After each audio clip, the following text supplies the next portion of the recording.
Hi, welcome to Shiksha class. நான் உங்கள் அரவிந்த். இன்றைக்கி நம்ம பார்க்க போகிறது union state and union territory. பாலிடிக்ஸில் யூனியன் அண்ட் டெரிட்டரின்னு ஒரு டாபிக் இருக்காது. இந்திய மாநிலங்களும் ஒன்றிய மாநிலங்களும் யூனியன் பிரதேசங்களும் அப்படின்ற டாபிக் பற்றி பார்க்க போகிறோம். இது பற்றின டாபிக் ஒரு ஃபுல் வீடியோவும் இந்த டாபிக் பற்றி தான் இருக்கும் போது இன்டெப்த்தாக டீட்டெயில்டாக பார்க்க போகிறோம். சரி, கிளாஸ்குள்ளே போகலாம்.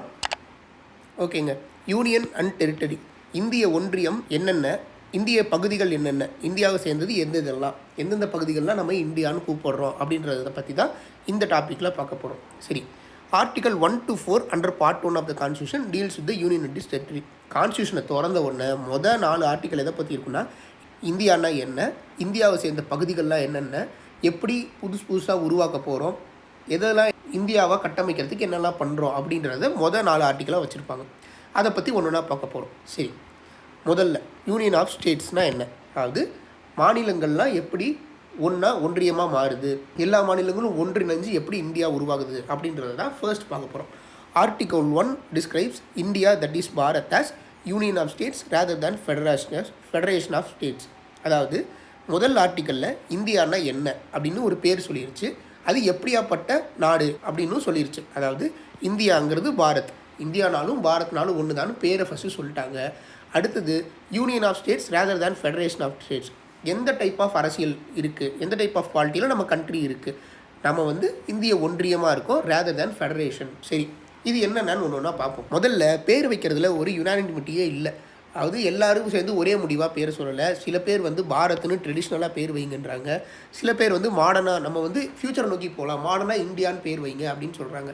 அதனால் கான்ஸ்டியூஷன் அசெம்பிளியில் என்ன முடிவு எடுக்கிறாங்கன்னா, ரெண்டுமே தாங்க, இந்தியானாலும் பாரத்னாலும் ஒன்று தான், இந்தியா தட் இஸ் பாரத் அப்படின்னு பேர் வச்சுட்டாங்க. அதை தான் ஃபர்ஸ்ட் லைனாக வைக்கிறாங்க. ஃபர்ஸ்ட் ஆர்டிக்கலில் நீங்கள் கான்ஸ்டியூஷனை திறந்தோன்னே இந்தியா தட் இஸ் பாரத் அப்படின்னு தான் இருக்கும். சரி, அடுத்து என்ன சொல்ல வராங்க, இந்த யூனியன் ஆஃப் ஸ்டேட்ஸ் அப்படின்னா என்ன? யூனியன் அப்படின்னு கான்ஸ்டியூஷன் சொல்லுது. நம்ம கான்ஸ்டியூஷன் ஃபெடரல் ஸ்ட்ரக்சர் தான் ஃபாலோ பண்ணுதுன்றதை சேலிங் ஃபீச்சர்ஸில் பார்த்தோம். ஃபெடரல் ஸ்ட்ரக்சர்னால் என்ன, அதாவது ஒரு மாநிலங்களுக்கு தனி உரிமை இருக்கும், மொத்தமாக நாட்டுக்குன்னு ஒரு தனி உரிமை இருக்கும். மாநிலங்கள் சுயமாக முடிவெடுத்து தன் மாநிலத்துக்கு என்னென்ன தேவை, என்ன மாதிரியான படிப்பு இருக்கணும், என்ன மாதிரியான ரூல்ஸ் இருக்கணும் அப்படின்னு முடிவு பண்ணுறது ஃபெடரல் ஸ்ட்ரக்சர் அப்படின்னு படிச்சிருக்கோம். சேலிங் ஃபீச்சர் என்ன படித்தோம், India as a quasi federal state, அதாவது பார்க்குறதுக்கு ஃபெடரல் ஸ்ட்ரக்சர் மாதிரி இருந்தாலும் நாம் ஃபெடரல் ஸ்ட்ரக்சரை ஃபாலோ பண்ணல, கண்ட்ரோல் ஃபுல்லாக யூனியன் கவர்மெண்ட்டில் இருக்குன்றதை தானே படித்தோம். சரி, அதை தான் இங்கே சொல்ல வராங்க. அதாவது அம்பேத்கர் என்ன சொல்கிற வர்றாருன்னா, நான் யூனியன் ஆஃப் ஸ்டேட்ஸ்ன்றதை தான் சொல்ல விரும்புகிறேன் rather than federation of states. ஏன்? ரெண்டு விஷயம். இந்தியா எப்படி உருவாச்சுன்னா, பிரிட்டிஷ்காரன் அங்கங்கே மாகாணங்களை ஆண்டுகிட்டு இருந்தான். ஒவ்வொரு மாகாணங்கள் இருக்கவங்களும் இப்போ மெட்ராஸ் மாகாணமாகட்டும், மைசூர் சமஸ்தானமாகட்டும், எல்லாருமே நாங்களே இந்தியா கூட சேர்ந்துக்கிறோம்னு சொல்லி சேரலை இல்லையா. ஒவ்வொரு மாநிலங்களும் அக்ரி பண்ணி நாங்கள் சேரலை. இப்போ அமெரிக்கா எடுத்துக்கிட்டிங்கன்னு வச்சுக்கோங்களேன், 51 மாகாணங்கள் இருக்காங்க, 51 மாநிலங்கள் இருக்குது. வாஷிங்டன், டெக்ஸஸ், இந்த மாதிரியான ஒவ்வொரு மாகாணங்களும் என்ன இருக்குன்னா, நாங்கள் எல்லாருமே சேர்ந்து அமெரிக்கா கூட இணைஞ்சிக்கிறோம் அப்படின்னு விருப்பப்பட்டு சேர்ந்துக்கிட்டாங்க. அவங்க எல்லாருமே அமெரிக்கன்ஸ். ஆனால் இந்தியாவில் அப்படி சேரலையா, அதை தான் சொல்கிறாங்க. Indian federation is not the result of agreement among states like American federation. America மாதிரி நாங்கள் சேர்ந்துக்கிறோன்னு சொல்லிப்பட்டு சேரலை. நாமளே இந்த கான்ஸ்டியூஷன் உருவாக்குற இந்த அசம்பிளி பார்லிமெண்ட்டில் இருக்கவங்க பிரிட்டிஷ் எங்கெங்கெல்லாம் ஆண்டுகிட்டு இருந்தாங்களோ, பிரிட்டன் இந்தியாவும் பாகிஸ்தானையும் பிரித்ததுக்கப்புறம் மீதி இந்தியா பகுதிகளில் என்னென்னலாம் இருக்கோ, பிரிட்டிஷ் ஆண்ட பகுதிகளில் எதெல்லாம் இருக்கோ, இது எல்லாத்தையுமே நாம் ஒன்றியமாக ஏற்றுக்கிட்டோம். அதுபோக சில பேர் இப்போ சிக்கிம் மாதிரியான மாநிலங்கள் தானாகவே முன் சேர்ந்துக்கிட்டாங்க. அதுவும் பற்றி பின்னாடி படிப்போம். இந்த மாதிரி தானாகவே முன் சேரல, நாமளாக தான் இவங்க எல்லாமே இந்தியான்னு ஒத்துக்கிறோம். அதனால தான். ரெண்டாவது விஷயம், எந்த மாநிலங்களும் இந்தியாவை விட்டு பிரிஞ்சு போகிறதுக்கான உரிமை கிடையாது. The states have no right to secede from the federation. இந்த கூட்டமைப்புலேருந்து, இந்த கூட்டாட்சி தத்துவத்திலேருந்து பிரிஞ்சு போகிறதுக்கு எந்த மாநிலத்துக்கும் உரிமை இல்லை அப்படின்னு சொல்கிறாங்க. The federation is an union because it is indestructible. இந்த ஃபெடரேஷன், இந்த மாதிரி இத்தனை மாநிலங்கள் சேர்ந்தது ஏன் நான் யூனியன்னு சொல்கிறேன்னா, யாருக்கும் இதை உடைக்கிறதுக்கான உரிமை கிடையாது. எந்த மாநிலமும் நாங்கள் தனி நாடாக போய்க்கிறோம் அப்படின்னு பேசுகிறதுக்கான உரிமை கிடையாது. அதனால் இந்த யூனியன் அப்படின்னு பேர் வைக்கிறேன். சரியா? மற்ற மாநிலங்களாக ஏன் பிரிச்சிருக்கு அப்படின்னு கேட்டால், அட்மினிஸ்ட்ரேஷன் பர்பஸுக்காக. ஒவ்வொரு மாநிலங்களும் ஒவ்வொரு மொழி பேசுகிறோம், ஒவ்வொரு கல்ச்சர் ஃபாலோ பண்ணுறோம், அவங்கள ஒவ்வொரு மாதிரியான அட்மினிஸ்ட்ரேஷன் இருக்கும். அந்த மாதிரியான விஷயங்களுக்காக பல மாநிலங்களாக பிரிக்கப்பட்டிருக்கு. ஒரே நாடாக இல்லாமல் பல மாநிலங்களாக பிரிக்கப்பட்டிருக்குன்னு சொல்கிறாங்க. சரி, அதே மாதிரி ஆர்டிகல் 1 என்னென்ன சொல்கிறாங்க, இந்திய பகுதிகளை 3ஆக பிரிக்கலாம். ஒன்று மாநிலங்கள் இருக்கிற இடங்கள், இன்னொன்று யூனியன் டெரிட்டரிஸ், யூனியன் பிரதேசங்கள் இருக்கிற இடங்கள், மூணாவது டெரிட்டரிஸ், எந்தெந்த இடங்களெல்லாம் இப்போது இந்தியா யூனியன் இருக்குது, ஸ்டேட்ஸ் இருக்குது, டெரிட்டரிஸ், யூனியன் டெரிட்டரிஸ் இருக்குது. இது இல்லாமல் வேறு மாநிலங்கள்லேருந்தோ இல்லை வேறு நாட்டிலேருந்தோ சில பகுதிகளை இந்தியா வந்து வாங்குச்சுன்னா, வேறு நாட்டுக்கிட்டேருந்து இந்தியா வந்து பறிச்சுக்கிட்டாலோ இல்லை போர் மூலியமாவோ எடுத்துக்கிட்டாலோ இல்லை அவங்களே விருப்பப்பட்டு இந்த நாடு எங்களுக்கு வேணால் நீங்கள் வச்சுக்கோங்கன்ற மாதிரி இந்தியா கிட்ட கொடுத்தாலோ அந்த மாதிரியான பகுதிகளும் இந்தியான்னு கலைக்கப்படும் அப்படின்னு இந்தியாவோட எல்லையை 3ஆக பிரிக்கிறாங்க. States, union territory and India வாங்குகிற பகுதிகள். சரி, இந்தியாவோட ஸ்டேட்ஸ் அண்ட் யூனியன் டெரிட்டரி என்னென்ன பேர் இருக்குது? இப்போ தமிழ்நாடு, ஆந்திரா, தெலுங்கானா, கேரளா, அப்புறம் யூனியன் டெரிட்டரிஸான டெல்லி, பாண்டிச்சேரி, டாமன் டியூ, தாத்ரா நாகர் வேலி, இந்த மாதிரியான பேர்கள், அதோட வரையறைகள், எவ்வளோ தூரம் எக்ஸ்டென்ட். இப்போ தமிழ்நாடுனா சென்னையிலேருந்து கன்னியாகுமரி வரைக்கும் அந்த மாதிரியான விஷயங்கள் எல்லாத்தையுமே ஃபர்ஸ்ட் ஷெட்யூல் ஆஃப் த கான்ஸ்டியூஷனில் வச்சுருக்காங்க. சரியா? ஷெட்யூல் கான்ஸ்டியூஷனை வந்து 12 ஷெட்யூலாக பிரிச்சிருக்கோம்னு நம்ம படித்தோம். அதில் முதல் ஷெட்யூலில் வந்து இதை பற்றின விஷயங்கள் பேசப்பட்டிருக்கு. மொத்தம் 28 ஸ்டேட், 8 யூனியன் டெரிட்டரி இருக்குது. சரி, இதே போல் ஒவ்வொரு ஸ்டேட்டுக்கும் ஒவ்வொரு ஸ்பெஷல் ப்ரொவிஷன்ஸ் இருக்கும். சில மாநிலங்களில் வந்து ட்ரைபல் பீப்புள் நிறைய இருப்பாங்க, அவங்களுக்கான சில விஷயங்களை கொடுக்கணும், அவங்களை எப்படி அட்மினிஸ்ட்ரேஷன் பண்ணணும் அப்படின்ற விஷயங்கள் எல்லாத்தையுமே வந்து 5th and 6th ஷெட்யூலில் செப்பரேட் ப்ரொவிஷன்ஸாக வச்சுருக்காங்க. இப்போ உதாரணத்துக்கு administration of scheduled area and tribal area with இந்த ஸ்டேட்ஸ், இந்த மாதிரியான மாநிலங்களில் சிக்கிம், மிசோரம், அருணாச்சல் பிரதேஷில் இது எல்லாத்தையும் சில ஷெட்யூலில் வச்சுருக்காங்க. அது 5th and 6th ஷெட்யூல். சரி, இப்போது டெரிட்டரி ஆஃப் இந்தியா அப்படின்னு ஏன் சொல்கிறோம் ரேதர் தேன் யூனியன் ஆஃப் இந்தியான்னு சொல்கிறதுக்கு பதிலாக, அதாவது யூனியன் அண்ட் டெரிட்டரி ஆஃப் இந்தியான்னு சொல்கிறோம் இல்லையா? சரி, இப்போது யூனியன் ஆஃப் இந்தியான்னு சொன்னால் அது ஸ்டேட்ஸை மட்டும்தான் குறிக்கும். சரியா? இதே டெரிட்டரி ஆஃப் இந்தியான்னு சொன்னால் பாண்டிச்சேரி, டெல்லி, அந்தமான் நிக்கோபார், லக்ஷதீப் போன்ற ஐலாண்ட்ஸு, அப்புறம் யூனியன் டெரிட்டரி, இது எல்லாத்தையுமே சேர்ந்த விஷயத்தை தான் டெரிட்டரி ஆஃப் இந்தியான்னு சொல்லுவோம். இந்தியாவை எவ்வளோ பெருசாக விரிஞ்சிருக்கு, எந்த எல்லை வரைக்கும் இந்தியாங்கிறத டெரிட்டரி ஆஃப் இந்தியான்ற பேரில் தான் சொல்லுவோம், ரேதர் தான் யூனியன் ஆஃப் இந்தியாங்கிறது பதிலாக. சரியா? அதனால தான் இந்த டெரிட்டரி ஆஃப் இந்தியாங்கிறதுக்கு வைடர் எக்ஸ்பிரஷன் இருக்குது, அதாவது வீரியம் இருக்குது அப்படின்னு சொல்கிறாங்க.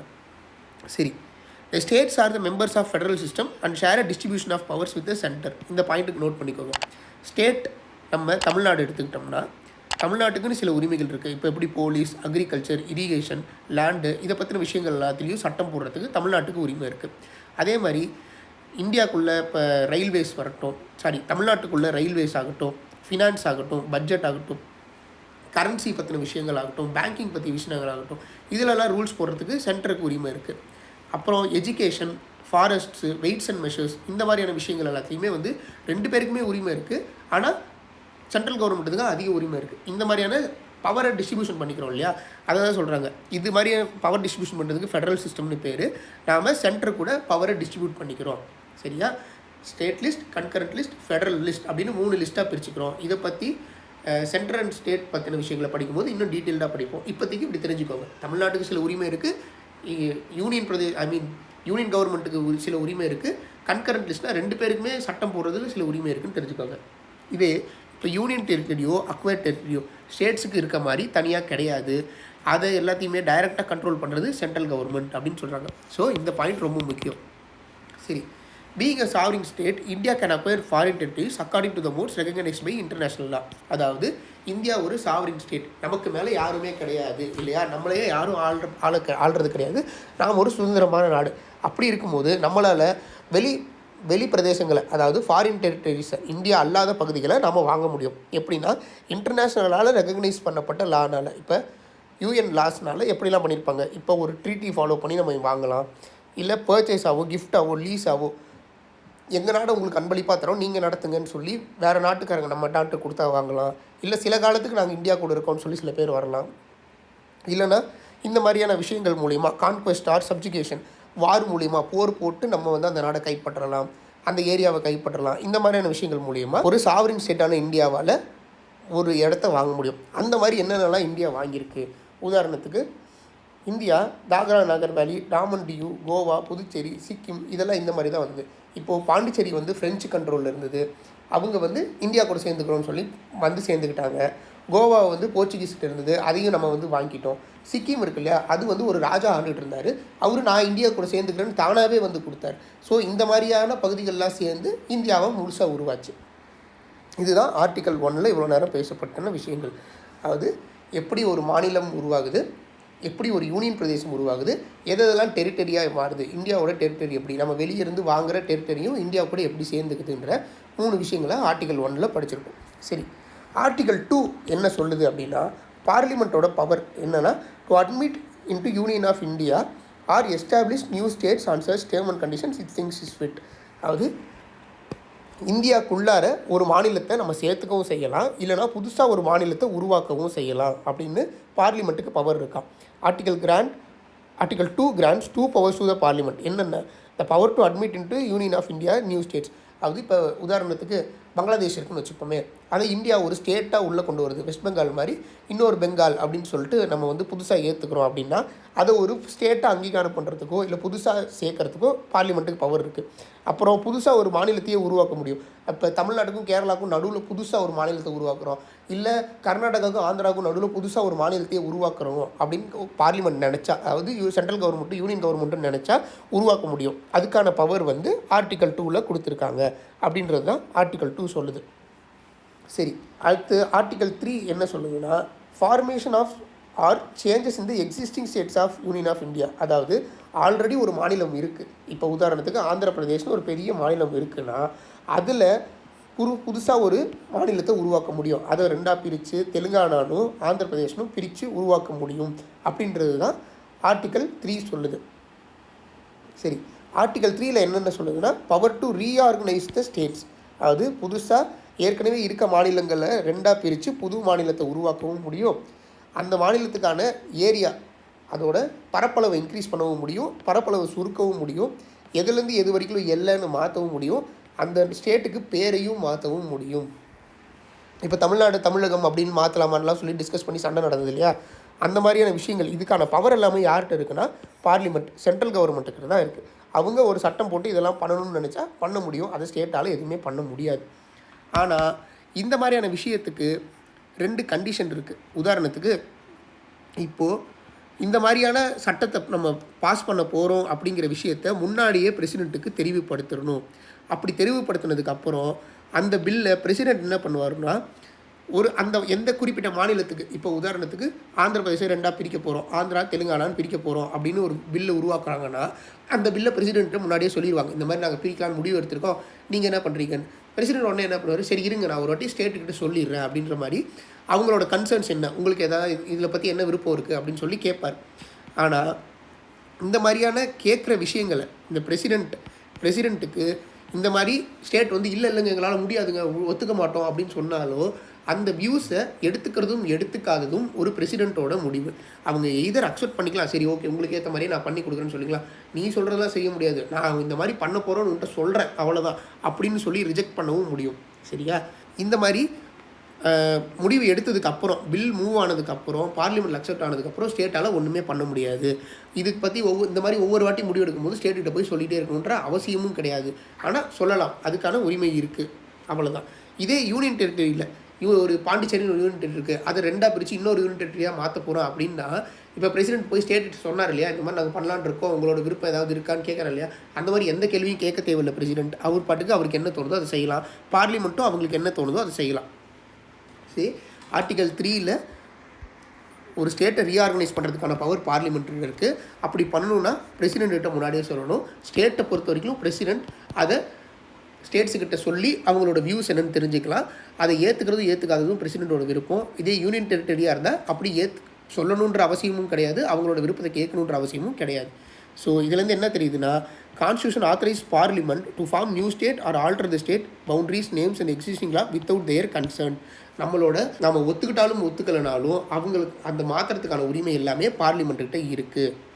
In other words, Parliament can redraw the political map of India according to will. Central government எனக்கு எப்படி வேணுமோ அப்படி இந்தியாவோட பொலிட்டிக்கல் மேப்பை மாற்றுறதுக்கான உரிமை எல்லாமே இருக்குது. அதனால தான் இந்தியா என்ன சொல்கிறாங்கன்னா, an indestructible union of destructible states. அதாவது மொத்தமாக இந்தியாட்டிருந்து யாராலையும் பிரிச்சுட்டு போக முடியாது, ஆனால் ஸ்டேட்டை என்னால் எப்படி வேணால் மாற்ற முடியும் அப்படின்றத அப்படி சொல்கிறாங்க. an indestructible union of destructible states. இதே யூஎஸ்ஏல இந்த மாதிரிலாம் பண்ண முடியாது. அமெரிக்கன் கவர்மெண்ட் ஒரு ஸ்டேட்டை போய் நான் அப்படி பிரிக்கிறேன் பேரை மாத்திரம்லாம் எதுவுமே பண்ண முடியாது. ஏன்னா அவன் federation of states, not union of states. அவங்கவுங்க ஸ்டேட்டுக்கான தனி உரிமைகள் இருக்குது. நாங்களாம் விருப்பப்பட்டு தான் அவங்ககிட்ட வந்துட்டு இருக்கோம். வேணான்னு சொன்னால் எப்போ வேணால் போயிடலாம். இப்போ கனடாவை வந்து ட்ரம்ப் வந்து கேட்டுட்ருக்காரு, 51வது ஸ்டேட்டாக நீங்கள் 52வது ஸ்டேட்டாக நீங்கள் வாங்கன்னு கேட்டுட்ருக்காரு. வந்தால் நான் வந்து உங்களுக்கான வரி இதெல்லாத்தையும் கம்மி பண்ணுறேன் அப்படின்ற மாதிரி. வரதும் வராததும் அவங்க விருப்பம். ஏன்னா அவங்க தனி நாடு, அவங்க வந்தால் தனி ஃபெடரேஷனாக தான் இருப்பாங்க, அவங்களுக்குன்னு தனி சட்டங்களும் இருக்கும். இதுதான் வந்து இந்த ஸ்டேட்டில் ஆர்டிகல் 3ல் சொல்கிறாங்க. சரி, ஆர்டிகல் 4 என்ன சொல்கிறாங்க, மொத்தம் 4 ஆர்டிக்கல் இல்லையா.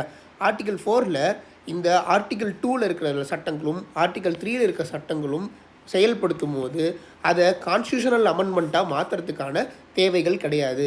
இப்போது ஒரு விஷயத்தை நம்ம மாற்றுறோம், கான்ஸ்டியூஷனில் ஒரு விஷயத்தை மாற்றுறோம்னா தான் கான்ஸ்டியூஷன் அமெண்ட்மெண்ட் ஆக்ட் அப்படின்னு போட்டு ஆர்டிகல் 368 பண்ணுவோம். உதாரணத்துக்கு இப்போது இடபிள்யூஎஸ் அப்படின்னு சொல்லி ஒரு ரிசர்வேஷன் சிஸ்டம் கொண்டு வரோன்னா அந்த சிஸ்டமை கான்ஸ்டியூஷனையும் நம்ம மாற்றிருக்கணும். அதுக்காக கான்ஸ்டியூஷன் அமெண்ட்மெண்ட் ஆக்ட் ஆஃப் 368 படி பார்த்துவாங்க.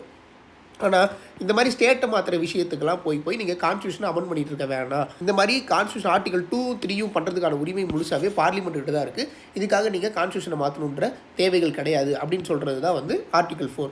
Article 4 itself declares the laws made for the admission or establishment of new state under Article 2 and formation of new state, alteration of areas, boundaries and existing names under Article 3 are not to be considered as amendments of Constitution under Article 368. இதனால் என்ன சொல்ல வராங்கன்னா, இந்த மாதிரியான லாக்கள்லாம் just simple majority இருந்தால் போதும், ஒரு ordinary சட்டம் எப்படி ஏற்றுறாங்களோ அந்த மாதிரி ஒரு ஸ்டேட்டை திருத்தவும் மாற்றவும் முடியும் பார்லிமெண்ட்டால். இப்போது ஆர்டிகல் 3 இருக்கு இல்லையா, அதாவது ஒரு பார்லிமெண்ட்டுக்கு ஒரு பவர் இருக்குது, ஒரு ஏரியாவை சுருக்கவோ பெரிய சாக்கவோ செய்யலாம் அப்படின்ற மாதிரி இருக்கிறது. ஒரு இடத்த இந்தியன் டெரிட்டரிக்குள்ளே வேறு ஒரு கண்ட்ரியவோ வேறு ஒரு வெளிநாட்டுக்கு இருக்க கண்ட்ரியவோ நம்ம இந்தியாவுக்குள்ளே சேர்க்கறதுக்கோ இல்லை இந்தியாவில் இருக்க பகுதியை வெளிநாட்டுக்கு அனுப்புறதுக்கோ ஆர்டிகல் 3க்கு உரிமை இருக்கா அப்படின்னு கேட்குறாங்க. இந்த கொஷின் சுப்ரீம் கோர்ட்டுக்கு முன்னாடி வந்தது, made by the president in 1960. President வந்து கேட்குறாரு சுப்ரீம் கோர்ட்டை, இது மாதிரி இருக்காப்பா, ஆர்டிகல் 3 படி இந்தியாவில் இருக்க ஒரு பகுதியை வெளிநாட்டுக்கோ இல்லை வெளிநாட்டு இருக்க பகுதி இந்தியாவுக்கும் சேர்க்கறதுக்கான உரிமை இருக்கான்னு கேட்குறாரு. இதை தான் என்னாச்சுன்னா பெரி யூனியன் கேஸ் அப்படின்னு சொல்லிட்டு பெரி அப்படின்ற ஒரு இடத்த இந்தியா வந்து வேறு நாட்டுக்கு கொடுக்கறது, பாகிஸ்தானுக்கு கொடுக்கறதுக்காக இருந்தது. அந்த இடத்துக்கான டிஸ்கஷன் வந்தது. அந்த நாட்டு மக்கள்லாம் வந்து இல்லை நாங்கள் பாகிஸ்தான் கூட போக மாட்டோம்னு சொல்லிட்டு இருந்தாங்க. பாகிஸ்தான் வந்து எங்களுக்கு அந்த இடம் வேணும்னு கேட்டுட்டு இருந்தாங்க. இந்தியாவும் வந்து நாங்கள் அதை கொடுக்குறோன்னு முடிவு பண்ணிட்டாங்க. ஆனால் மக்கள் வந்து அதை விருப்பப்படல. இந்த பெரி யூனியன், அதாவது வெஸ்ட் பெங்கால் பக்கத்தில் இருக்க ஒரு இடத்த பாகிஸ்தான், அப்போ வந்து பங்களாதேஷ் வந்து ஈஸ்ட் பாகிஸ்தான் சொல்லப்பட்டது. ஸோ அதான் சொல்கிறாங்க, அந்த பாகிஸ்தானுக்கு வந்து ஒரு பொலிட்டிக்கல் அஜிடேஷன் அண்ட் கான்ட்ரவர்சி இருந்ததுனால இதுக்கு வந்து பிரசிடென்ட் வந்து தலையிடுறது ஒரு அவசியமாக இருந்தது. சுப்ரீம் கோர்ட் என்ன சொன்னாங்கன்னா, ஆர்டிகல் 3 வந்து does not cover cession of Indian territory to foreign country. அது ஆர்டிகல் 3 வந்து இந்தியாவோட இடத்த வேறு நாட்டுக்கு கொடுக்கறதுக்கான எந்த ஒரு இதுவும் கிடையாது, அந்த ஆர்டிகல் 3 கிடையாது அப்படின்னு சொன்னாங்க. அதனால் என்ன பண்ணாங்கன்னா, இந்தியன் டெரிட்டரியை வந்து வேறு ஸ்டேட்டுக்கு கொடுக்கணுன்னா நீங்கள் கான்ஸ்டியூஷன் அமெண்ட்மெண்ட் ஆக்ட் ஆர்டிகல் 368 படி ஒரு மாற்றம் செஞ்சு தான் நீங்கள் வந்து கொடுக்கணும் அப்படின்னு சொன்னாங்க. அதே மாதிரி 9th கான்ஸ்டியூஷன் அமெண்ட்மெண்ட் ஆக்ட்னு ஒன்று பண்ணி 1960 அந்த ஏரியாவை பாகிஸ்தானுக்கு கொடுக்கப்பட்டது. ஆனால் மறுபடியும் என்னாச்சுன்னா, சுப்ரீம் கோர்ட் 1969 இந்த மாதிரி பவுண்டரி டிஸ்பியூட் இருக்குது, இந்தியாவுக்கும் வேறு கண்ட்ரிக்கும் பவுண்டரி டிஸ்பியூட் இருக்குன்னா இதுக்கெல்லாம் வந்து கான்ஸ்டியூஷன் அமெண்ட்மெண்ட் ஆக்ட் கொண்டு வந்து மறுபடியும் கான்ஸ்டியூஷனையெல்லாம் மாற்றிட்டு இருக்காதிங்க. ஒவ்வொரு வாட்டி மாற்றிட்டு இருந்தால் அது வந்து பெரிய தலைவலி ஆகும், நிறைய வேலைகள் இருக்கும். அதனால் இதெல்லாம் வந்து எக்ஸிக்யூட்டிவ் ஆக்ஷன் அப்படின்ற பேரில் வேறு நாட்டுக்கு கொடுக்குறதோ வேறு நாட்டிலேருந்து பார்க்குறதோ ஜஸ்ட் அன் எக்ஸிக்யூட்டிவ் ஆக்ஷன் அப்படின்ற மாதிரி மாற்றிக்கலாம். ஸோ அப்படின்னு சொல்லி சுப்ரீம் கோர்ட் 1969 ஒரு இது கொடுக்குறாங்க. அதுபடி என்ன நடந்தது அப்படின்னு பார்ப்போம். சரி, exchange of territories with Bangladesh. பங்களாதேஷ்க்கும் இந்தியாவுக்கும் நடுவில் இருக்க பகுதிகளில் நிறைய பிரச்சனைகள் வந்துகிட்டே இருந்தது. சில தீவிரமான ஏரியாக்கள்லாம் இருந்தது. அந்த பகுதிகளில் இருக்கலாம் என்ன மாதிரியான எக்ஸ்சேஞ்சஸ்லாம் நடந்ததுன்னு பார்க்குறது தான் இந்த exchange of territories with Bangladesh. அது என்ன exchange of territories with Bangladesh? 100வது கான்ஸ்டியூஷன் அமெண்ட்மெண்ட் ஆக்ட் படி இந்தியாவுக்கும் பங்களாதேஷுக்கும் சில இடங்களில் நிறைய தகராறு நடந்துகிட்டு இருந்தது. சில பிரச்சனைகள் இருக்கிற ஏரியாவாக சிலது இருந்தது. அதுபடி இந்தியாவும் பங்களாதேஷும் சில பகுதிகளை எக்ஸ்சேஞ்ச் பண்ணிட்டாங்க. அப்படி இந்தியா 111 இடங்களை பங்களாதேஷுக்கும், பங்களாதேஷ் 51 இடங்களை இந்தியாவுக்கும் கொடுக்க ஆரம்பிச்சிச்சு. இது என்ன ஆரம்பிச்சிச்சுன்னா, பார்டரில் ஒரு 6.1 கிலோமீட்டர் அளவுக்கு அட்வர்ஸ் பொசிஷன்ஸ், அதாவது தீவிரவாத செயல்களும் நிறைய பிரச்சனைகளும் இருக்கிற இடங்களாக இருந்து அந்த 6.1 கிலோமீட்டர் பகுதியை மாற்றி வேறு மாதிரி வடிவமைச்சு பார்டரை மாற்றி அமைச்சாங்க. எதுக்குன்னா, ஒரு 3 பர்பஸுக்காக, அதாவது அஸ்ஸாம், வெஸ்ட் பெங்கால், மேகாலயா, திரிபுரா போன்ற இடங்களில் சில விஷயங்கள்லாம் வந்து சுமூகமாக முடியணும், பிரச்சனைகள் இருக்கக்கூடாதுங்கிறதுக்காக இந்த மாதிரியான இடங்கள் எல்லாத்தையுமே மாற்றிக்கிட்டாங்க. சரி, இது எப்படிலாம் நடந்து ஆரம்பிச்சது, இதோட பேக்ரவுண்ட் என்ன அப்படின்னு பார்த்தா, இந்தியாவுக்கும் பங்களாதேஷுக்கும் பவுண்ட்ரி வந்து கிட்டத்தட்ட 4000 கிலோமீட்டர் இருந்தது. பிக்கெஸ்ட் பவுண்ட்ரின்னு சொல்லுவோம். சரியா, இதை வந்து இந்தியாவுக்கும் ஈஸ்ட் பாகிஸ்தான் பவுண்டரியும் ஃபர்ஸ்ட் ஈஸ்ட் பாகிஸ்தான் தான் இருந்தது. இந்த இடத்த பிரித்தது யார்? ராட்க்ளிஃப்ன்றவர். அதை ராட்க்ளிஃப் அவார்ட் ஆஃப் 1947 சொல்லுவாங்க. இந்த பார்டரை பிரித்தது. அப்படி பார்டர் பிடிச்சப்போ சில பிரச்சனைகள் வர ஆரம்பிச்சிச்சு. அந்த பிரச்சனைகள் எல்லாத்தையுமே பேகி அவார்ட் ஆஃப் 1950 சரி பண்ண ஆரம்பித்தாங்க. ஆனாலும் ஃபுல்லாக சரியாகாத காரணத்தினால மறுபடியும் ஒரு அக்ரிமெண்ட் போட்டாங்க. அது நேரு நூன் அக்ரிமெண்ட்னு. நம்ம பிரைம் மினிஸ்டர், நூன் அங்கே இருக்க பிரைம் மினிஸ்டர், இவங்க 2 பேருக்கும் ஒரு அக்ரிமெண்ட் போடப்பட்டது 1958. இந்த மாதிரி சில விஷயங்களை நம்ம சால்வ் பண்ணிக்கலாம். இந்த பெருபரி யூனியனுக்கு மாதிரி ஆகட்டும், இல்லை பல விஷயங்கள் எல்லாத்தையுமே வேறு டெரிட்டரிஸ் எல்லாத்தையுமே சால்வ் பண்ணிக்கலாம்னு ஒரு அக்ரிமெண்ட் போடுறாங்க. ஆனாலும் இந்த பெரிய விஷயம் என்னாச்சுன்னா, சுப்ரீம் கோர்ட்டுக்கு போயிட்டு கான்ஸ்டியூஷன் அமெண்ட்மெண்ட் இந்த மாதிரியான விஷயங்கள்லாம் வர ஆரம்பிச்சதுக்கப்புறம் பொலிட்டிக்கல் டெவலப்மெண்ட்னால அந்த டைமில் இந்த விஷயங்களை சார்ட் அவுட் பண்ண முடியாமல் போச்சு. இன்னமும் ஈஸ்ட் பாகிஸ்தானுக்குள்ளே ஒரு பிரச்சனை வர ஆரம்பிச்சிது. அதுக்கப்புறம் பங்களாதேஷாக அது ஈஸ்ட் பாகிஸ்தான் மாற ஆரம்பிச்சதுக்கப்புறம் இன்னும் பிரச்சனைகள் கண்டினியூ ஆகிட்டே இருந்தது. May 16, 1974 புது அக்ரிமெண்ட் போடுறாங்க இந்தியா அண்ட் பங்களாதேஷுக்குள்ளார. அதாவது லேண்ட் பவுண்டரிஸை நம்ம பிரிச்சுக்கலாம், மாற்றிடலாம், இந்த இதெல்லாம் வந்து இந்தியாவுக்கும் இந்த இதெல்லாம் வந்து பங்களாதேஷுக்கும் கொடுத்துருங்க அப்படின்ற மாதிரி சில விஷயங்கள் போடப்பட்டு ஒரு அக்ரிமெண்ட் வருது. அந்த அக்ரிமெண்ட்டை வந்து ஃபுல்லாக சீல் பண்ணி முடிக்கல, கையெழுத்துட்டாங்க, ஆனால் ஃபுல்லாக நடந்து முடிக்கல. அது எப்போ நடந்து முடியுதுனா, September 6, 2011 அன்றைக்கி ஒரு ப்ரோட்டோக்கால் மூலியமாக மாற்றிக்கிறாங்க. 111 இடங்களை இந்தியாவும் கொடுத்துருச்சு, பங்களாதேஷ்க்கு 51 இடங்களும் மாற்றிடுச்சு. எதுனா as a part of land boundary agreement between India and Bangladesh 1974 போட்ட அக்ரிமெண்ட்டை September 6, 2011 தான் முடிக்கிறாங்க. இந்த மாதிரி அசாம், மேகாலயா, திரிபுரா, வெஸ்ட் பெங்காலில் இருக்கிற ஏரியாஸ் எல்லாத்தையுமே இந்தியாவும் பங்களாதேஷும் எக்ஸ்சேஞ்ச் பண்ணிக்கிறாங்க. சரி, இப்போ வரைக்கும் பார்த்ததுக்கான 1 மார்க்ஸ் பார்த்தலாம். அதாவது 4 ஆர்டிகல் டிஸ்கஸ் பண்ணியிருக்கோம், டெரிட்டரி எக்ஸ்சேஞ்ச் வித் பங்களாதேஷில் டிஸ்கஸ் பண்ணியிருக்கோம். அதில் இருக்கிற 1 மார்க்ஸ்லாம் பற்றி பார்ப்போம். சரி, யூனியன் அண்ட் டெரிட்டரி பற்றி கான்ஸ்டியூஷனில் எந்த பார்ட்டில் கொடுத்துருக்காங்கன்னு கேட்டிருக்காங்க. பார்ட் 1ல் ஆர்டிகல் 1 to 4. சரி, ஆர்டிகல் 1 இந்தியன் கான்ஸ்டியூஷனை இந்தியாவை என்னவா டிக்ளேர் பண்ணுது அப்படின்னு கேட்டால் as a union of states. Federation கிடையாது, கன்ஃபெடரேஷன் கிடையாது, சாவரின் சோஷன் கிடையாது. இது வந்து பிரியாம்பிளில் இருக்குது. So union of states. சரி, ஏன் யூனியன் ஆஃப் ஸ்டேட்ஸ் ப்ரிஃபர் பண்ணுறாங்க ரேதர் தேன் ஃபெடரேஷன் ஆஃப் ஸ்டேட்ஸ்னு கேட்டால், ஸ்டேட்ஸ் வந்து ஹிஸ்டாரிக்கல் அக்ரிமெண்ட்ஸ்னால பண்ணப்படுதா? இல்லை. ஸ்டேட்ஸ் பிரிஞ்சு போகிறதுக்கான உரிமை கிடையாதா? எஸ். ஸ்டேட்ஸ் வந்து சாவரினா? ஒவ்வொரு ஸ்டேட்டுமே தனித்தனி நாடு மாதிரியா? கிடையாது. இந்தியா யூனியனாக வீக் அண்ட் ஃப்ளெக்சிபிளாக இருந்ததானா? கிடையாது. States have no right to secede from the union. அதனால தான் யூனியன் ஆஃப் ஸ்டேட்ஸ். சரி, ஹவு மெனி கேட்டகரியாக பிரித்தாங்க டெரிட்டரியை? ஆர்டிகல் 1 படி 3. என்னது? States, union territory and territory acquire by India. சரி, name of states and union டெரிட்டரியில் எந்த ஷெடியூலில் வச்சுருக்காங்கன்னு கேட்குறாங்க. ஃபர்ஸ்ட் ஷெடியூலில் வச்சுருக்காங்க. மொத்தம் 28 ஸ்டேட், 8 யூனியன் டெரிட்டரி. அதான் இங்கே அடுத்தது. சரி, எந்த special provisions to over general provision relating to the states? Part 21 தான் வந்துட்டு மற்ற ஸ்டேட்டுக்கான டேர்ம் டெரிட்டரி ஆஃப் இந்தியாங்கிறது எதை குறிக்கும்? State, union territory and acquire territory மூணுமே சேர்த்தது தான் டெரிட்டரி. யூனியன் மட்டும் சொன்னால் அது ஸ்டேட்டை மட்டும் குறிக்கும். சரி, which method can India acquire foreign territories as per international law? எந்தெந்த படிலாம் வந்து வேறு மாநிலத்திலேருந்து அக்வயர் பண்ணலாம்? செஷன் மூலிமா அக்வயர் பண்ணலாம், ஆக்குபேஷன், கான்குவெஸ்ட், இது எல்லாத்துப்படியுமே அக்வயர் பண்ணலாம். சரி, which article empower parliament to admit or establish new ஸ்டேட்ஸ்னு கேட்டால் ஆர்டிகல் 2. ஆர்டிகல் 3 படி கான்ஸ்டியூஷனுக்கு என்னென்ன பவர் இருக்குது? பார்லிமெண்ட்னு கொடுத்தா ஒரு ஸ்டேட்டை ஆல்டர் பண்ணலாம், பவுண்டரிஸை பேர் மாற்றலாம், புது ஸ்டேட்டை உருவாக்கலாம் ஏற்கனவே இருக்க ஸ்டேட்லேருந்து. So all the above. Who must recommend a bill concerning the reorganization of state before it is introduced in parliament? யாருக்கிட்ட போய் நம்ம ஃபஸ்ட்டு சொல்லணும் அப்படின்னு கேட்டால் பிரசிடென்ட் ஆஃப் இந்தியா. ஒரு ஸ்டேட்டை மாற்ற போகிறோம் இல்லை பேரை மாற்ற போகிறோம்னா அதை பற்றின விஷயத்தை ஃபர்ஸ்ட்டே பிரசிடென்ட்டை சொல்லி சைன் வாங்கணும். சரி, which statement is true regarding the parliament's power to reorganize states? Parliament must obtain consent from state legislatures before altering the boundaries ன்னு கேட்டால் கிடையாது. அப்படி கேட்கணுன்னு அவசியமே கிடையாது. President is bound by the recommendation of state legislation, அதுவும் கிடையாது. President can alter the name, area, boundaries without state concernsனா எஸ், ஸ்டேட்டுகிட்ட கேட்கணுன்னு அவசியமே கிடையாது. பார்லிமெண்ட்டால் மாற்றுறதுக்கான எல்லா உரிமையும் இருக்குது. ஸோ ஆப்ஷன் சி தான் ஆன்சர். எந்த கோர்ட் கேஸ்னால சுப்ரீம் கோர்ட் வந்து இந்தியன் டெரிட்டரி ஃபாரின் டெரிட்டரி கொடுக்கறதுக்கு கான்ஸ்டியூஷன் அமெண்ட்மெண்ட் வேணும் அப்படின்னு சொல்கிறாங்கன்னு கேட்டால் பெரி யூனியன் கேஸ். சரி, 100th கான்ஸ்டியூஷன் அமெண்ட்மெண்ட் படி என்ன நடந்தது? எந்த நாட்டு கூட டெரிட்டரி எக்ஸ்சேஞ்ச் பண்ணிட்டாங்கன்னு கேட்டால் பங்களாதேஷ் கூட. எத்தனை? இந்தியா 111 கொடுத்தாங்க, அவங்க 51 கொடுத்தாங்க. சரி, statement base question. It declares constitution பொறுத்த வரைக்கும் ஆர்டிகல் 1ல் இந்தியா வந்து ஃபெடரேஷன் ஆஃப் ஸ்டேட்ஸ்னு சொல்லுதான்னு கேட்டால் கிடையாது, union of states. It classify territory of India into 3 categories. Yes. The term territory of India is broader than union of இந்தியான்னு கேட்டால் yes. So option 2 and 3 only. சரி, பார்லிமெண்ட்டோட பவரை பற்றி, ரீஆர்கனைசேஷன் ஆஃப் ஸ்டேட்ஸ் பற்றி 3 ஸ்டேட்மெண்ட்ஸ். இந்த parliament can alter the boundaries of state only with states கன்சர்ன்னு கேட்குறாங்க. கிடையாது, கன்சர்ன் கொடுக்கணும்னு அவசியமே கிடையாது. The parliament must seek the views of concerned state legislation before recommending the bill.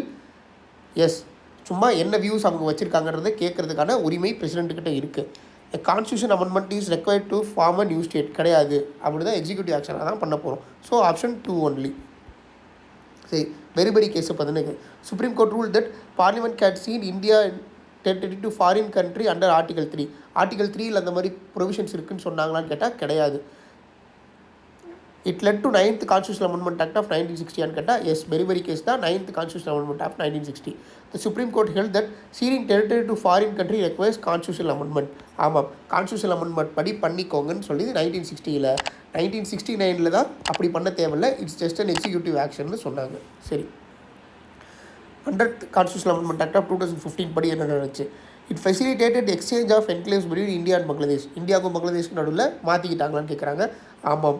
Agreement modify territorial provisions of 4 Indian state. 4 state படி மாற்றுறாங்கன்னா Assam, Tripura, West Bengal and Meghalaya. Assam, Tripura, West Bengal, Meghalaya 4 state. S.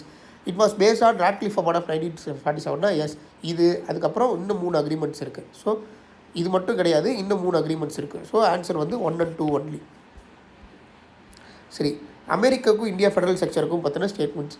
In India parliament can alter the boundary without state concern. Yes. யூஎஸ்ஏல territorial integrity of states is கேரண்டீடா. S.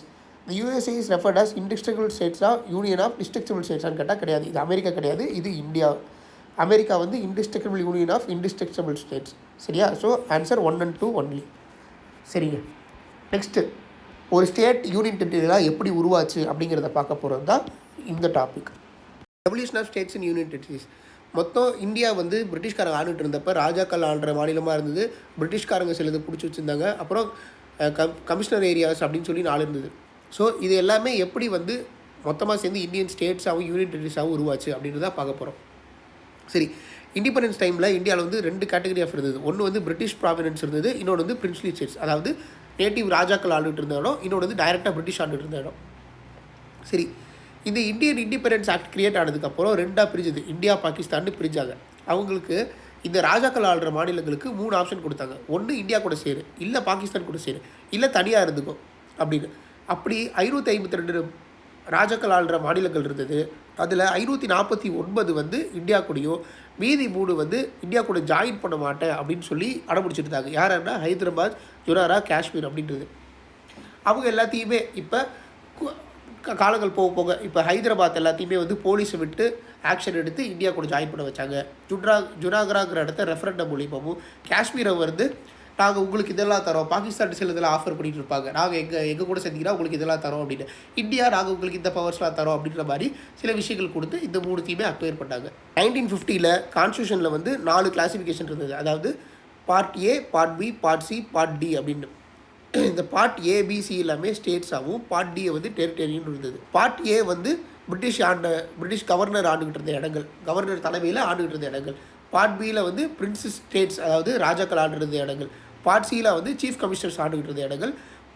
Part D வந்து Andaman Nicobar island, Lakshadweep island, இந்த மாதிரியான டெரிட்டரிஸ்லாம் இருந்தது. சரி, ஒவ்வொரு கமிஷனாக உருவாகி எப்படி ஸ்டேட்ஸ் உருவாச்சு? முதல்ல ஜார் கமிஷன், அதுக்கப்புறமேட்டுக்கா ஜேவிபி கமிட்டி. சரி, இந்த பிரின்சி ஸ்டேட்ஸ்லாம் இந்தியாவுக்குள்ளே உருவானதுக்கு அப்புறம் ஸ்டேட்ஸ் தனித்தனியாக பிரிய ஆரம்பிச்சிது. அதாவது டிஃப்ரெண்ட் ரீஜன்ஸில், பர்டிகுலராக சவுத் இந்தியாவை பொறுத்த வரைக்கும் நிறைய லாங்குவேஜ் பேசிக்கில் சண்டை வர ஆரம்பிச்சிது. அதுக்கேற்ற மாதிரி ஜூன் 1948 கவர்மெண்ட் ஆஃப் இந்தியா வந்து இந்த லிங்க்விஸ்டிக் ப்ராவின்ஸ் கமிஷன் அப்படின்னு, அதாவது மொழி வாரியாக பிரிக்கலாமா அப்படின்னு சொல்லி எஸ்கே தார் அப்படிங்கிறவங்க அனுப்புகிறாங்க. அதுக்கான ஏதாவது வழி இருக்கா பாருப்பா அப்படின்னு சொல்லி அவர் தலைமையில் ஒரு கமிட்டி அனுப்புகிறாங்க. அவங்க டிசம்பர் 1948 அதாவது ஸ்டேட்ஸ் எல்லாத்தையுமே அட்மினிஸ்ட்ரேட்டிவ் கன்வீனியன்ஸ்க்காக தான் பிரிக்கணும், லிங்க்விஸ்டிக் தான் பிரிக்கக்கூடாது, ஏன்னா ஏகப்பட்ட மொழிகள் இருக்குது அப்படின்னு சொன்னாங்க. இது வந்து நிறைய வந்து ஒரு வருத்தத்தை ஏற்படுத்துச்சு லிங்க்விஸ்டிக் ப்ராவின்சஸ் வேணும்னு கேட்குறவங்க கிட்ட. அது இன்னமும் நிறைய போராட்டங்கள் வர ஆரம்பிச்சுது. அதுக்கப்புறம் என்ன பண்ணாங்கன்னா 1948 ஜேவிபி கமிட்டின்னு சொல்லி ஜவஹர்லால் நேரு, வல்லபாய் பட்டேல் அண்ட் பட்டாபி சீதாராமையா அப்படின்னு 3 பேரோட கமிட்டியில், அதாவது ஜேவிபி கமிட்டின்னு சொல்லுவாங்க. அவங்களையும் வந்து இது மாதிரி லாங்குவேஜஸ் பேஸ் பண்ணி இது பண்ண முடியுமா அப்படின்னு கேட்குறாங்க. அவங்களும் வந்து ஏப்ரல் 1947 இல்லை, லாங்குவேஜ் பேஸ் பண்ணி பிரிக்க முடியாது, அட்மினிஸ்ட்ரேஷன் பேஸ் பண்ணி தான் ஸ்டேட்ஸை பிரிக்கணும், ரீஆர்கனைஸ் பண்ணணும் அப்படின்ற மாதிரி ஒரு தீர்ப்பை வழங்குறாங்க. அதுபடி ஆனால் 1953 அப்புறம் என்ன ஆக ஆரம்பிச்சு, இந்தியன் கவர்மெண்ட் மொழிவாரியாக மாநிலங்களை பிரிக்கிறதுக்கான நிலைமை வந்தது. அதே மாதிரி ஆந்திரா, தெலுங்கு ஸ்பீக்கிங் ஸ்டேட்டாக வந்து மெட்ராஸ்லேருந்து பிரிய ஆரம்பிச்சிது. எதுக்கு காரணம்னா, பொட்டி ஸ்ரீராமுலு அப்படிங்கிற காங்கிரஸ் தலைவர் வந்து 56 நாள் உண்ணாவிரதம் இருந்து இறந்து போகிறாரு. அதுக்காக அந்த கலவரங்கள்லாம் நடக்க ஆரம்பிக்கிறது தடுக்குது, அதெல்லாம் தடுக்கிறதுக்காக மொழிவாரியாக பிரிக்க ஆரம்பிக்கிறாங்க. சரி, மொழிவாரியாக பிரிக்கலாம் அப்படின்னு முடிவு பண்ணுறப்ப அதுக்காக ஒரு கமிஷன் ஏற்படுத்துகிறாங்க. அதுதான் ஃபசல் அலி கமிஷன். முதல்ல ஆந்திராவில் வந்து இந்த மாதிரி மொழிவாரியாக பிரிக்கணும்னு சொல்லி நிறைய டிமாண்ட் ஆக ஆரம்பிக்குது. ஸ்டேட் கவர்மெண்ட்டும் வந்து வேறு வழி இல்லாமல் ஒரு மெம்பர் அப்பாயிண்ட் பண்ணுறாங்க டிசம்பர் 1953. ஃபசல் அலி கமிட்டி மூலயமா. சரி, அவங்க கூட ஃபசல் அலி, கேஎம் பணிக்கர், ஹச்என் குன்ஸ்ரு அப்படின்னு 3 பேர் கூட ஆரம்பிக்கிறாங்க. அவங்க 2 வருடங்கள் எடுத்துக்கிட்டு செப்டம்பர் 1955 ஒரு ரிப்போர்ட் சப்மிட் பண்ணுறாங்க. சரி, நாங்கள் மொழி வாரியாக பிரிக்கிறதுக்கு ஒத்துக்கிறோம் அப்படின்னு சொல்லி. ஆனால் ஒவ்வொரு மொழிக்கும் ஒவ்வொரு மாநிலம் அப்படின்ற இதை வந்து நாங்கள் பிரிக்க மாட்டோம் அப்படின்னு சொல்லி, எதுக்காக 4 விஷயங்களுக்காக தான் இந்த மொழி வாரியான விஷயங்களை பிரிக்கிறதுக்கு ஒத்துப்போம். எப்படின்னா, preservation and strengthening the unity of the country and security of the country. நம்ம கண்ட்ரி வந்து பாதுகாக்கிறதுக்காக இந்த விஷயத்தை ஒத்துக்கிறோம். அப்புறம் லாங்குவேஜ் அண்ட் கல்ச்சரல் ஹோமோஜெனிட்டி, அதாவது ஒரே கல்ச்சர் மாதிரியாகவும் ஒரே லாங்குவேஜ் பேசுகிற எல்லாத்தையும் ஒரு ஸ்டேட்டாக வச்சுருவோம். இப்போ தமிழ் கலாச்சாரம் இருக்கவங்க தமிழ்நாடு, ஆந்திரா, அவங்களாம் இருக்குது, கேரளா, அந்த மாதிரி தனித்தனியாக. அப்புறம் ஃபினான்ஷியல், எக்கனாமிக் அண்ட் அட்மினிஸ்ட்ரேட்டிவ்காக இப்போ ஒரே மாநிலமாக இப்போ மெட்ராஸ் மாகாணம் அப்படின்றது வந்து ஒரிசாவில் வந்து கேரளா வந்து அவ்வளோ பெருசு, அந்த மாதிரியான இருக்குதா ஃபைனான்ஷியல் எக்கனாமிக் ப்ராப்ளம்ஸ் வரும், அட்மினிஸ்ட்ரேஷன் ப்ராப்ளம்ஸ் வருங்கிறதுக்காகவும், அப்புறம் அந்தந்த மாநிலங்களில் இருக்க பீப்புளோட வெல்ஃபேருக்காகவும் நேஷனோட வெல்ஃபேருக்காகவும் இது 4க்காகவும் தான் நாங்கள் வந்து இதை ஒத்துக்கிறோம் அப்படின்னு சொல்லி ஃபசல் அலி கமிஷன் ஒரு ரிப்போர்ட் சொல்கிறாங்க. சரி, அதுபடி இந்தியாவில் 1956 பிரிக்கப்பட்ட மாகாணங்கள் என்னென்னா ஆந்திரா, அசாம், பீகார், பாம்பே, ஜம்மு காஷ்மீர், கேரளா, மத்திய பிரதேஷ், மெட்ராஸ், மைசூர், ஒரிசா இப்படி தான் இருந்தது. யூனியன் டெரிட்டரி பொறுத்த வரைக்கும் அந்தமான் நிக்கோபார், டெல்லி, ஹிமாச்சல் பிரதேஷ், லட்சதீப் மெரிக்கா, இப்போ லட்சதீப்னு சொல்கிற இடம், அப்புறம் மணிப்பூர், திரிபுரா இப்படி தான் பிரிக்கப்பட்டிருந்தது. அப்புறம் பஞ்சாப், ராஜஸ்தான், யூபி, வெஸ்ட் பெங்கால் இதெல்லாம் ஸ்டேட்ஸ். மொத்தம் 14 ஸ்டேட்ஸாகவும் 6 யூனியன் டெரிட்டரியாகவும் பிரிக்கப்பட்டது. இந்த ஃபசல் அலி கமிஷன் என்ன சொல்கிறாங்கன்னா, இந்த 4-fold கிளாசிஃபிகேஷன் இருக்குல்ல, part A, part B, part C, part டின்னு, அது எல்லாத்தையும் ஒழிச்சிட்டு மொத்தம் 16 ஸ்டேட்ஸ் அப்புறம் 3 டெரிட்டரிஸாக பிரிக்கலாம். இங்கே மொத்தம் 14 அப்புறம் 3 யூனியன் டெரிட்டரிஸ் இருக்குல்ல, இதையும் ஸ்டேட்ஸாக மாற்றிட்டு மீதி 3 டெரிட்டரி, மொத்தம் 16 ஸ்டேட்ஸ் 3 டெரிட்டரியாக பிரிக்கலாம் அப்படின்னு சொல்லி முடிவு பண்ணுறாங்க. அதுக்கேற்ற மாதிரி அந்த கவர்மெண்ட் அந்த ரெக்கமெண்டேஷனை ஒத்துக்கிட்டு ஸ்டேட் ரீஆர்கனைசேஷன் ஆக்ட் அப்படின்னு சொல்லி 1957 ஒன்று கொண்டு வராங்க. அது 7th கான்ஸ்டியூஷனல் அமெண்ட்மெண்ட்டாக மாறுது. இந்த part A, part B, part C எல்லாமே அபாலிஷ் பண்ணப்பட்டு 14 ஸ்டேட்ஸாகவும் 6 யூனியன் டெரிட்டரியாகவும் நவம்பர் 1 1956 உருவாக்கப்படுது. இதுதான் இந்த 14 ஸ்டேட்ஸ் அண்ட் 6 யூனியன் டெரிட்டரி. இப்போ தெலுங்கு ஸ்பீக்கிங் ஏரியாவான ஹைதராபாத், ஆந்திரா கூடயும் சேர்த்து ஆந்திர பிரதேஷ்னு ஒரு ஸ்டேட் உருவாக்குறாங்க. மத்திய பாரத், விந்திய பிரதேஷ், போபால்லாம் சேர்த்து மத்திய பிரதேஷ் உருவாக்குறாங்க. அதே மாதிரி சௌராஷ்டிரா பேசுகிறவங்க கட்ச் எல்லாத்தையுமே பாம்பே கூட சேர்த்துறாங்க. க்ரூக் எல்லாத்தையுமே வந்து மைசூர் கூட ஒன்று பண்ணுறாங்க. பாட்லியா, ஈஸ்ட் பஞ்சாப் எல்லாத்தையுமே சேர்த்து பஞ்சாபாக மாற்றுறாங்க. ஆஜ்மீரை ராஜஸ்தான் கூட சேர்த்துறாங்க. லட்சதீப், மினிக்காய், அந்தமான் ஐலாண்ட் எல்லாத்தையுமே சேர்த்து ஒரு டெரிட்டரியாக மாற்றுறாங்க, யூனியன் டெரிட்டரியாக. சரிங்க, ஃபசல் அலி கமிஷன் மூலிமா அவங்க ரிப்போர்ட்டை கன்சிடர் பண்ணி 14 ஸ்டேட் 6 யூனியன் டெரிட்டரிஸ் உருவாக்கிட்டாங்க. அதுக்கப்புறம் 1956க்கு அப்புறம் என்னெல்லாம் ஆச்சு, எப்படிலாம் வந்து இன்னும் 28 ஸ்டேட்ஸ் வரைக்கும் எப்படி உருவாக ஆரம்பிச்சிச்சு அப்படின்றத இப்படி பார்ப்போம். சரி, முதல்ல அதாவது லாங்குவேஜ் பேசிஸாவா இல்லை வேறு என்னென்ன பேசிஸ்க்காக பிரிய ஆரம்பிச்சதுங்கிறத பார்க்க போகிறோம். ஃபர்ஸ்ட் மகாராஷ்டிரா வந்து குஜராத் எப்படி பிரிய ஆரம்பிச்சிது. 1960 பைலிங்குவல் ஸ்டேட் ஆஃப் பாம்பே, அதாவது 2 மொழி பேசிகிட்டு இருந்தாங்க. அவங்கள வந்து மராத்தி ஸ்பீக்கிங் பீப்புள் இருந்தாங்க, குஜராத்தி ஸ்பீக்கிங் பீப்புள் இருந்தாங்க. அவங்க மராத்தி ஸ்பீக்கிங் வந்து எங்களுக்கு மகாராஷ்டிரா தனியாக வேணுன்றதை கேட்டு வாங்கி மகாராஷ்டிரா தனியாகவும் குஜராத் ஸ்பீக்கிங் பீப்புள் வந்து குஜராத்தாகவும் சேர்ந்து 15வது ஸ்டேட்டாக குஜராத் உருவாக ஆரம்பிச்சு 1960. அதுக்கு முன்னாடி 14 ஸ்டேட் இருந்தது, இப்போ 15வது ஸ்டேட்டாக குஜராத் உருவாக ஆரம்பிச்சிது. அப்புறம் தாக்ரா நாகர் ஹவேலி போர்ச்சுகீஸ் இந்த இடத்த ரூல் பண்ணிட்டு இருந்தாங்க. அவங்க லிபரேஷனுக்கு அப்புறம் 1954க்கு அப்புறம் என்ன ஆக ஆரம்பிச்சதுன்னா, அது அட்மினிஸ்ட்ரேஷன் 1961 வரைக்கும் போர்ச்சுகீஸ் தான் இருந்தது. அதுக்கப்புறமேட்டுக்கா 10th கான்ஸ்டியூஷனல் அமெண்ட்மெண்ட் ஆஃப் 1961 படி போர்ச்சுகீஸ் வந்து இந்தியா வாங்கி அதை யூனியன் டெரிட்டரியாக மாற்றிட்டாங்க, நாகர் ஹவேலியை. அதே மாதிரி கோவா, டாமன் டியூ இது எல்லாமே வந்து 1961 12வது கான்ஸ்டியூஷனல் அமெண்ட்மெண்ட் ஆக்ட் ஆஃப் 1962 படி கோவா, டாமன் டியூ எல்லாத்தையுமே யூனியன் டெரிட்டரியாக வச்சுருந்தாங்க. அப்புறம் 1987 தான் கோவாவுக்கு தனியாக வந்து மாநில உரிமை கொடுத்தது. அதை பின்னாடி பார்ப்போம். இப்போ டாமன் டியூ வந்து தனியாக ஒரு யூனியன் டெரிட்டரியாக உருவாக ஆரம்பிச்சிச்சு. சரி, இதே மாதிரி புதுச்சேரி ஃப்ரெஞ்சு கட்டுப்பாட்டில் இருந்தது. புதுச்சேரி, காரைக்கால், மகை, யாம் இது எல்லாத்தையுமே என்ன பண்ணாங்கன்னா, இந்தியா கிட்ட ஃப்ரெஞ்சு வந்து இந்தியா கிட்ட கொடுத்துட்டு போயிட்டாங்க, யூனியன் டெரிட்டரியாக மாற்றிக்கோங்கன்னு சொல்லி 1954. அது வரைக்கும் அக்வயர் டெரிட்டரியாக தான் இருந்தது. 1962 14th கான்ஸ்டியூஷனல் அமெண்ட்மெண்ட் ஆக்ட் படி தான் இதை வந்து யூனியன் டெரிட்டரியாக மாற்றுறாங்க. ஸோ நல்லா ஞாபகம் வச்சுக்கோங்க, புதுச்சேரி வந்து ஒரு அக்வயர் டெரிட்டரியாக தான் ஃபர்ஸ்ட் இருந்தது. 1962 தான் 14th கான்ஸ்டியூஷனல் அமெண்ட்மெண்ட் படி தான் வந்து யூனியன் டெரிட்டரியாக மாறுது. சரி, இது 2 இப்போ பார்த்து இது 3 யூனியன் டெரிட்டரி. 15th ஸ்டேட்டாக குஜராத் இருந்தது. அடுத்த ஸ்டேட்டாக என்ன உருவாகுது, 16வது ஸ்டேட்டாக நாகாலாண்ட். 1963 அசாம் ஏரியாவில், அதாவது ஃபுல் ஏரியாவாக இருந்தது, அந்த ஈஸ்ட் இந்தியா ஃபுல்லாகவே அசாம்னு சொல்லப்பட்டிருந்த இடம்.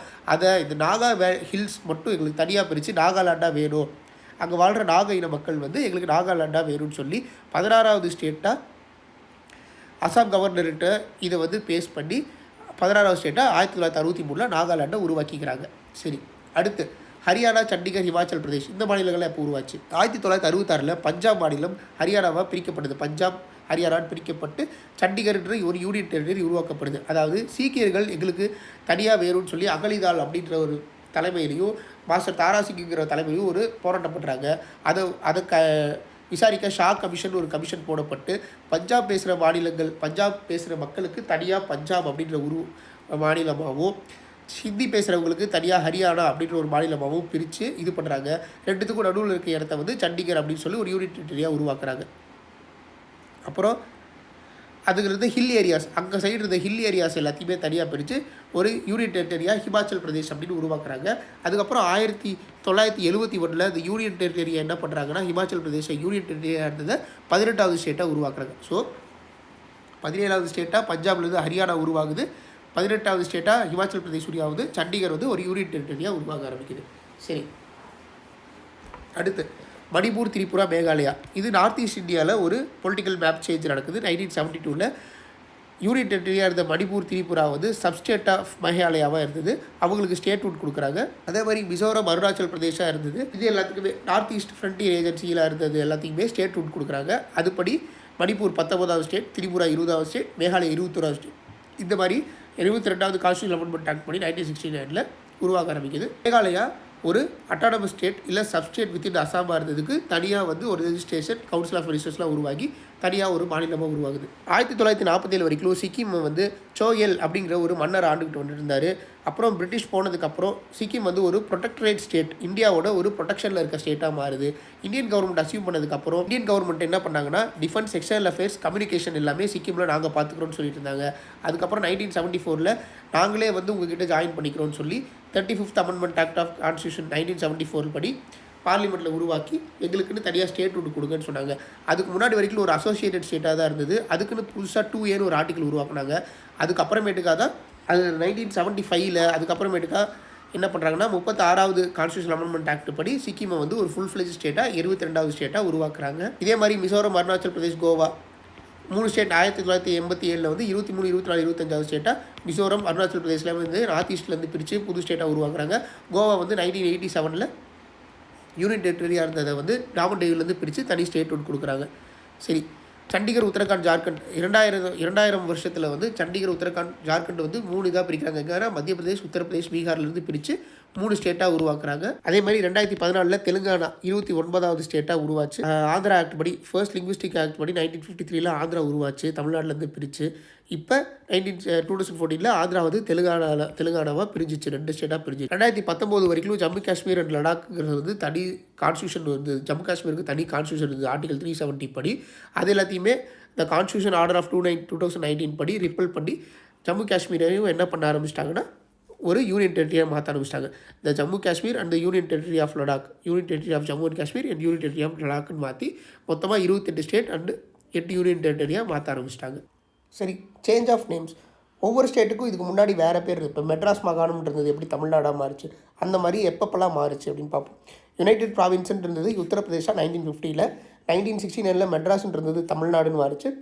1973 மைசூரை வந்து கர்நாடகான்னு மாற்றினாங்க.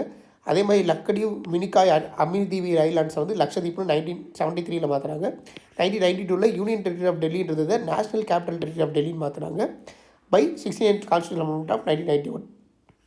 அப்புறம் 2006 உத்தரகாண்ட், அப்புறம் புதுச்சேரி வந்து பாண்டிச்சேரி வந்து புதுச்சேரின்னு, உத்தராஞ்சல் வந்து உத்தரகாண்ட்னு மாறிச்சு. 2007 ஒரிசாவை ஒடிசான்னு மாற்றுறாங்க. இதெல்லாம் தான் நேம் சேஞ்ச் நடந்தது.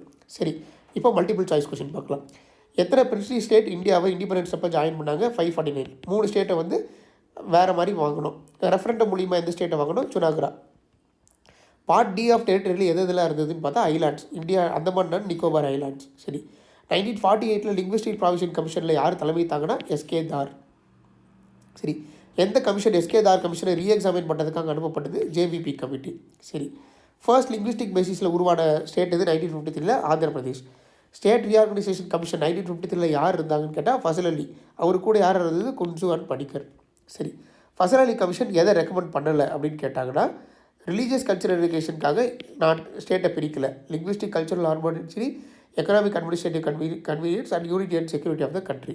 சரி, 4-fold கிளாசிஃபிகேஷனாக இருந்ததை எந்த கான்ஸ்டியூஷன் அமெண்ட்மெண்ட் ஆக்ட் அபாலிஷ் பண்ணுறதுன்னு கேட்டால் 7th constitution amendment act of 1956. சரி, பாம்பே 1960 பிரித்து எந்தெந்த ஸ்டேட்டாக உருவாச்சு அப்படின்னு கேட்டால் மகாராஷ்டிரா அண்ட் குஜராத் அப்படின்னு மாறிச்சு. கோவாக்கு எப்போ ஸ்டேட்ஹுட் கிடச்சிது? 1987. 16th ஸ்டேட் ஆஃப் 1963 உருவானது எதுன்னு கேட்டால் நாகாலாந்து. சரி, 2000 உருவான ஸ்டேட்ஸ் எதுன்னு அப்படின்னு கேட்டால் சத்தீஸ்கர், உத்தரகாண்ட், ஜார்க்கண்ட். தெலுங்கானா எப்போ ஃபார்ம் ஆச்சு, எங்கேருந்து ஃபார்ம் ஆச்சுன்னா 2014 ஆந்திர பிரதேஷ்லேருந்து. சரி, NCT of Delhi, national capital of territory of டெல்லின்னு எந்த கான்ஸ்டியூஷன் அமெண்ட்மெண்ட்டில் பேர் மாற்றுறாங்க கேட்டால் 69th கான்ஸ்டியூஷன் அமெண்ட்மெண்ட் ஆக்ட். 2000 எந்த ஸ்டேட் ஸ்டார்ட் ஆகலை? சத்தீஸ்கர், ஜார்க்கண்ட், உத்தரகாண்ட், சிக்கிம். இதில் சிக்கிம் தான். சிக்கிம் எப்போ? 1975 35th கான்ஸ்டியூஷன் அமெண்ட்மெண்ட் ஆக்ட். சரி, இந்தியா உருவானதுக்கப்புறம், இண்டிபெண்டன்ஸ்க்கு உருவானதுக்கப்புறம் ஃபர்ஸ்ட் கண்ட்ரி எந்த ஸ்டேட் ரெண்டாக பிரிக்கப்பட்டது கேட்டால் ஆந்திர பிரதேஷ். தமிழில் மெட்ராஸ் மாகாணத்துலேருந்து தனியாக பிரிக்கப்பட்டது ஆந்திர பிரதேஷ். சரி, சிக்கிமை ஃபுல் ஃப்ளெஜ் ஸ்டேட்டாக எந்த அமெண்ட்மெண்ட்டில் உருவாக்குனாங்க? 36th amendment act of 1975. சரி, எந்த commission recommend creation of 3 new states in 2000 கேட்டால் எந்த கமிஷனும் கிடையாது, தானாக தான் பண்ணாங்க. பிரைமரி பேசிஸ் என்ன? 1957 ரீஆர்கனைசேஷன் பண்ணுறதுன்னு கேட்டால் லிங்குவிஸ்டிக் ஐடென்டிட்டிக்காக. சரி, ஃபர்ஸ்ட் ஸ்டேட் யூனியன் டெரிட்டரியாக இருந்து ஃபர்ஸ்ட் ஸ்டேட்டாக மாறினது எதுன்னு கேட்டால் சிக்கிம். சரி, யூனியன் டெரிட்டரி ஆஃப் லடாக் எப்போ உருவாச்சு? 2019. சரி, 1961 மிலிட்ரி ஆப்ரேஷனால் எந்த ஸ்டேட் மெர்ஜ் ஆச்சு இந்தியா கூடன்னு கேட்டால் Goa. Which state was not create from the bifurcation of Bihar, Madhya Pradesh and உத்தரப்பிரதேஷ்னு கேட்டால் தெலுங்கானா. இது 2014 தான் உருவாச்சு. மீதி 3 தான் 2000 உருவாச்சு. சரி, 29வது ஸ்டேட்டாக 2014 எந்த ஸ்டேட் உருவாச்சுன்னு கேட்டால் எந்த ஸ்டேட்லேருந்து பிரித்தான்னு கேட்டால் ஆந்திர பிரதேஷ்லேருந்து பிரித்து தெலுங்கானா உருவாக்குனாங்க. சரிங்க, ஓகேங்க. இதுதான் union and territory article 1 to 4 part 1 நல்லா டீட்டெயில்டாக பார்த்துருக்கோம். மெட்டீரியல்ஸ் சிக்ஷா கிளாஸில் கொடுப்பாங்க, நீங்கள் வாங்கி ரெஃபர் பண்ணிக்கோங்க. இது யூபிஎஸ்சி மெட்டீரியல். அது போக அடுத்த கிளாஸில் என்ன பார்க்க போகிறோன்னா, யூனியன் டெரிட்டரி முடிச்சு ஃபண்டமெண்டல் ரைட்ஸ் பார்க்க போகிறோம். ஃபண்டமெண்டல் ரைட்ஸுங்கிறது கொஞ்சம் பெரிய டாபிக், ரொம்ப இன்டெப்த்தாக பார்க்க வேண்டிய டாபிக். அதுலேருந்து எனக்கு கொஷின்ஸ் நிறையா வரும். அதை 2 பார்ட் வீடியோவாக வரும். ஓகேவா? Next politics class fundamental rights. Citizenship நம்ம கடைசியாக வேறு இது கூட லிங்க் பண்ணி படிச்சுப்போம். நெக்ஸ்ட்டு ஃபண்டமெண்டல் ரைட்ஸ் பார்ப்போம். சரிங்க, தேங்க்யூ. நெக்ஸ்ட் கிளாஸில் பார்க்கலாம்.